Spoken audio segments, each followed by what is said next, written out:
Welcome to Taste Buds. I'm Debra Eckerling, goal strategist, writer, and foodie. And today I'm speaking with Sarah Nathan, founder of NOOISH. Welcome, Sarah. Thank you so much. It's so nice to meet you, Deborah. I've been in the culinary space for quite a while. I am the culinary coordinator at a Jewish food retreat called B'tei Avon at Ramat de Rome in Georgia. I also helped produce the Great Big Jewish Food Fest, which is at the very beginning of 2020. If people remember that, a 10-day virtual festival. So I've really been immersed. This is my first time doing my own brand, but I've been immersed in that Jewish culinary space for quite a bit of time. Awesome. So, what is NOOISH? So Newish is a modern Jewish comfort food brand. We are first of its kind. We are making an instant matzo ball soup. So this is actually our product. It is very similar in format to instant ramen that kind of just add water or microwave, 2.5 minutes, and you get a really delicious, steaming, fresh bowl of matzo ball soup. So something that, generally takes an hour plus. You can really have in a very convenient format all year round. People put it in their pantry when they're sick, not feeling well, want to send a gift to a loved one. It's a super, super easy unlock. For someone starting a comfort food brand, I mean, it makes sense, right? You start with soup. Is that not the ultimate comfort food? It absolutely is the ultimate comfort food. I think for me, when I started this, it was more about the mission. Like I mentioned, I was a producer on the Great Big Jewish Food Fest at the beginning of the pandemic when people were really searching for comfort. It's when we were all sourdoughing, we were all at home.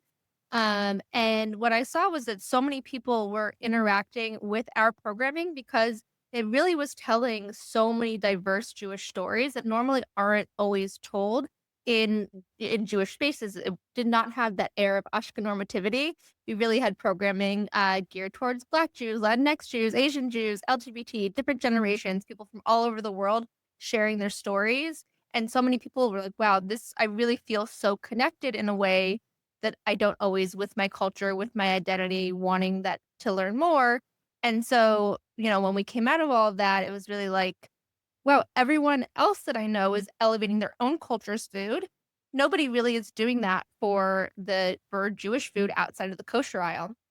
Um, so it was started with a mission, and then it really developed into what is that product? What's the right product that is beloved, Americana, it doesn't need a ton of education that people really wish that they could be eating all year round, but has, takes so much time or something people really only do once a year, but would do more often. Kind of equate it to tamales in the Mexican culture. They really spend the time doing it over Christmas, but people love tamales all year round. I felt like it was the same with matzo ball soup. I have to admit, I must make chicken soup once a month at least. But I also know that that's probably not the usual, right? Yeah. Do you have matzo balls every time in them too?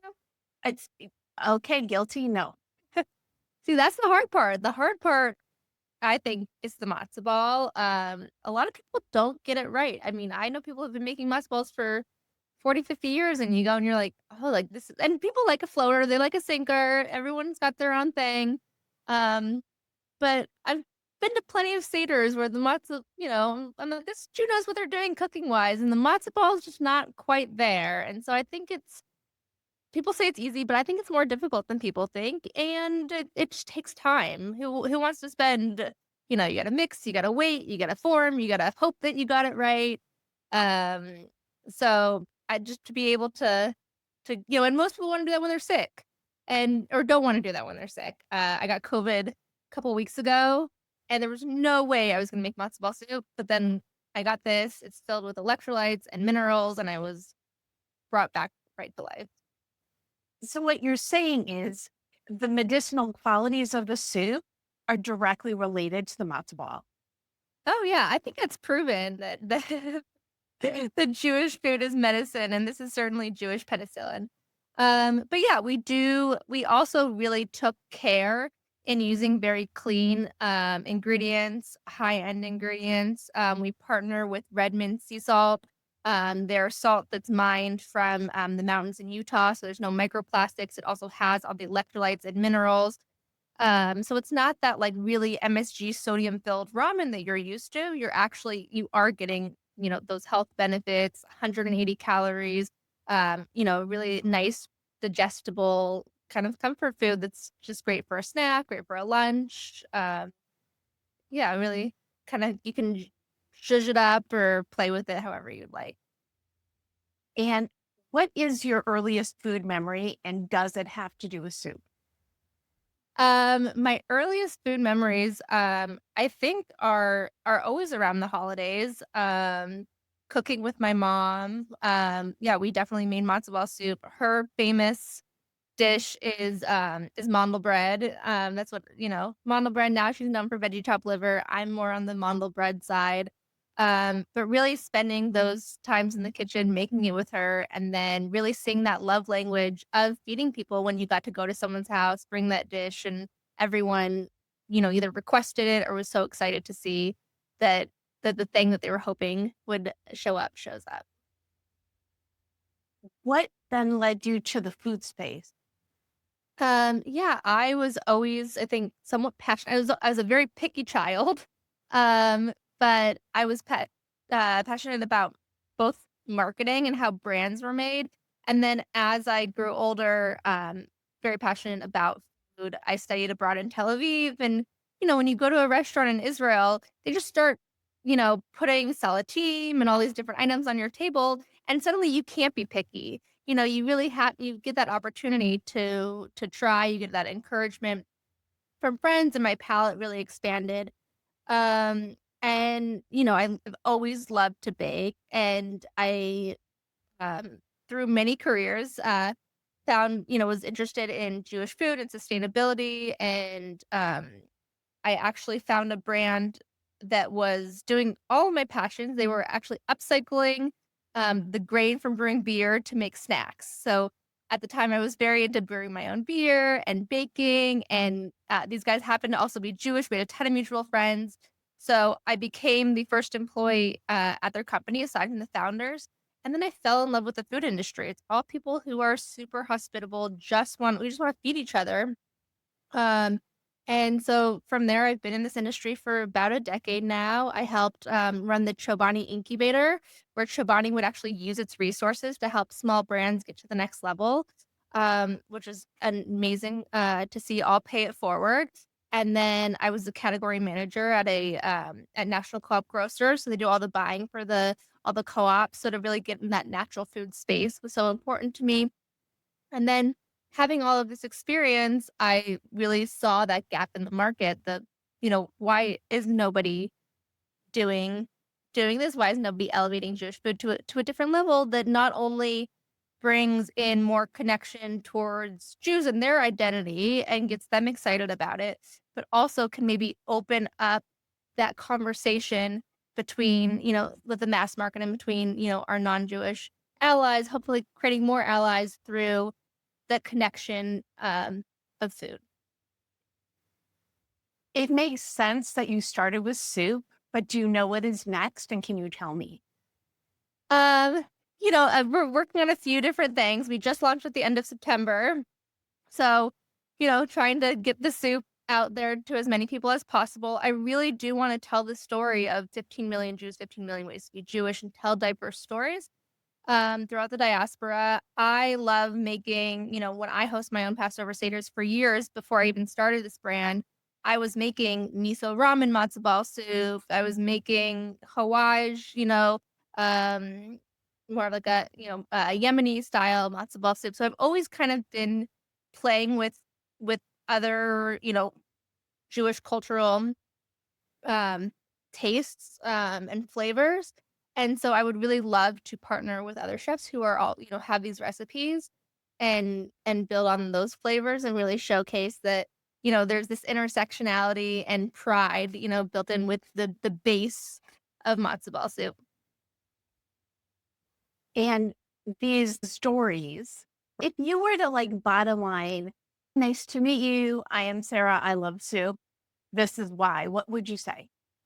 Yeah, I think I could eat soup every day. Soup is one of the most comforting things. I actually, right before I got on with you, I just ate a mole chile that was delicious. I think there's so many soup blends so many flavors together, and it really can have a depth that you're not gonna get with normal cooking, with the rice here and the green beans here. You really get this melding of flavors and that warmth, in your heart, and, so I've always been a huge, huge soup person. Like I said, this brand is about more than soup. I'm, really happy that soup is that first thing because I think it really we call it a hug and a cup for a reason. It really brings people back, when people open up the cup and they immediately smell that dill flavor, and it just like it really does bring those memories back. So that was really important to me, but I think also from the perspective of the brand I'm building, even though I have all of these amazing Jewish food memories, what I want to speak to is that our food is constantly changing and modernizing, and it doesn't have to be stuck with, maybe you don't have your bubby's recipe. Maybe you didn't grow up in a household where you have all of that. I think it's still so important that people connect and maybe make their own traditions for their own family. So, I get comments online all the time. Oh, my grandmother would be turning over in her grave, or, if you're not making it from scratch, it's not real. And well, I'm making it from scratch so you don't have to, but it doesn't mean that you're not going to get that same connection. And with, I look at the cookbooks on my shelf right now and it's, Adina Sussman and Jay Cohen and Oda Lange and Michael Solomonov. And, they are all taking all these different flavors, all of these different, cultural Jewish stories and kind of elevating it into a new thing, into, we're used to that shtetl mentality. And I think being able to elevate and say, actually, Jewish food can be really flavorful, really tasty, and you should be excited to eat it and to share it with others. Um, is kind of what we're going for. I love it. And I am a huge soup fan, as you might assume from my enthusiasm. And I feel like, though, soup, it really feels intertwined with the Jewish culture. But other cultures, do they love soup as much as we do? What do you think? Every culture has a soup and dumplings, and I think that that is the really like the thread and the connector is that when I have other people a lot of times our soup is the first matzo ball soup that someone's ever had. So, that maybe is not, of Jewish upbringing or didn't grow up in New York or have a Jewish best friend or a boyfriend or whatever, and, they'll say, "Oh, this tastes like chicken and dumplings to me, this tastes like" they'll relate it to that comfort food that they grew up with and that has so much meaning to them and kind of, like, get it right away, which I think makes, matzo ball soup so universal. And do you have a recipe that you're going to share that we could put in the recap that goes with this episode? Yeah, absolutely. I, made a latke last Hanukkah, from New York Shook's, website that has Jerusalem artichokes, and they're another one of my favorite brands. When I mentioned the Hawaii, matzo ball soup that I do, it's with their product. So, I love to, really uplift the community of other Jewish food consumer packaged good brands that they're doing, and, it was really fun to be able to make that latke and share it, with my party last year. Where else but on Taste Buds with Deb can you have soup and latkes in the spring in the same episode? I love that. And if you go to jewishjournal.com/podcast, you'll be able to read the article with that highlights and get this delicious recipe. What other food for thought do you have for people who want to really lean in to their culture through food? Yeah, I think that, you can start easy, start small. You don't have to, if it's not your mother's or your grandmother's recipe, I don't think that's important. I think play around with what you love. Um, we have different foods from so many different places all over the world because we've been able to adapt and take the food that was big and popular in that space or the thing that culture loved and make it in our own way, bring our own Jewish flair to it. So I think fusion is kind of my favorite thing to do. Play around and make your own and pass it on to your children. Do you have a favorite tradition from growing up and or a favorite tradition you do now, and are they the same? Um, I think from growing up, my favorite tradition was making latkes with my mom. Just the smell. She would never want to make them in the house. We'd always make them outside. But I love the smell. I love the eating the crispy edges, and doing that. And I think that that foundation is what helps me create my traditions today. Is just bringing people together. So I host a lot of Shabbat dinners. I do these consumer packaged good industry Shabbat dinners at big trade shows, and I do smaller, more intimate dinners where I really am sharing all these modern recipes that I talked about, whether it is New York Shuk's latke or Adina Sussman in her new cookbook has a Ethiopian Shabbat bread recipe, or bring or Jake Cohen has a really amazing tadig recipe. So I like to bring in all of our cultures stuff and not and almost make it the table feel unexpected so that you're not coming into a place where you might say, "Oh, this is not my tradition, so I don't know if I feel welcome." I like bringing together a lot of different traditions so that anyone can say, "Oh, I fit on this table, I fit at this table, and I fit in here." I love it. Thank you so much, Sarah Nathan, for joining me. Where can people learn more about you and your Jewish comfort food company? Yeah, of course. We are on all socials at Newish Foods. We're at newishfoods.com. Yeah, find out about us there. We were just on the Drew Barrymore show. So you can check out that episode on our socials as well. Wonderful. Well, thank you again, Sarah. And thank you for tuning in to Taste Buds with Deb. Don't miss an episode. You can subscribe on YouTube, iTunes, and or your favorite podcast platform. And if you go to jewishjournal.com/podcast, you can get that awesome vodka recipe and learn more about Sarah. And you can also learn more at tastebudswithdebs.com. Until next time, have some soup. We know you want to. And bon appetit.